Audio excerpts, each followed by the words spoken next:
Dear friends, on the 9th of October 2012, the Taliban shot me on the left side of my forehead. They shot my friends too. They thought that the bullet would silence us, but they failed. And out of that silence came thousands of voices. Terrorists thought that they would change my aims and stop my ambitions. Nothing changed in my life except this. Weakness, fear, and hopelessness died. Strength, power, and courage was born.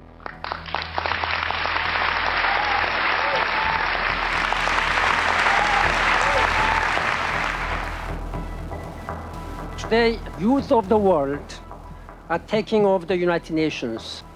Together, we can change this picture. Here we are at the United Nations headquarters in New York, and the atmosphere is electric. Today is the day of every woman, every boy, and every girl who have raised their voice for their rights.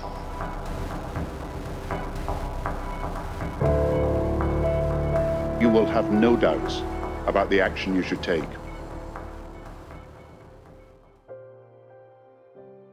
The main purpose of coming together today is to have this amazing live feed moment where Malala herself will speak along with Gordon Brown and Ban Ki-moon.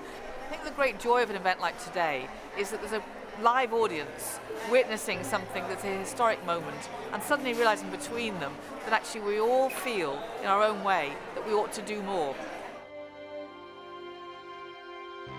An extraordinary speech, Alexandra. For a 16-year-old girl, she impacted the world. Everyone has taken a lot of inspiration and encouragement from what Malala has to say, and Malala spoke very confidently, and she's going to continue that fight to get education for not only every girl but also every boy.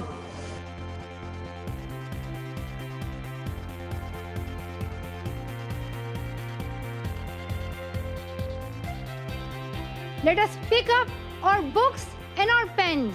They are our most powerful weapons. We need the right political will in the system, and this is where this great youth movement is so important, calling on our leaders to effect that change. I think it's really important that girls get an education in every country. It's the action of you, your friends, your families that are helping to place the issue of girls' education firmly on the global stage. It was just such a kind of galvanising experience to have the young say, we demand our rights and we want the international community to give them to us. That symbol of her sitting in the seat in the UN, addressing the world, is that a sea change in terms of the symbolism of this century? It just shows how in the future youth are going to have to step up and take that role. It's all about raising awareness and kind of fighting for girls' rights and girls' education globally. You can do an awful lot through laws, and then you have to follow it up really by making massive changes of hearts and minds. You heard Gordon Brown say that all nations are being called upon to commit themselves to a completely different level of education for boys and girls, and that is what the call out today is about. If you don't have education, you basically have nothing. It's not only right to educate girls, it's also smart, and it has a beneficial effect on the local economy and the country economy. All of us have a responsibility to make sure we're speaking up for those children who are not getting to school and making sure that it happens. 57 million children is what we're trying to get into school, but we have one brave girl standing up tall for it and us all standing with her. Education is the only solution. Education first. Thank you.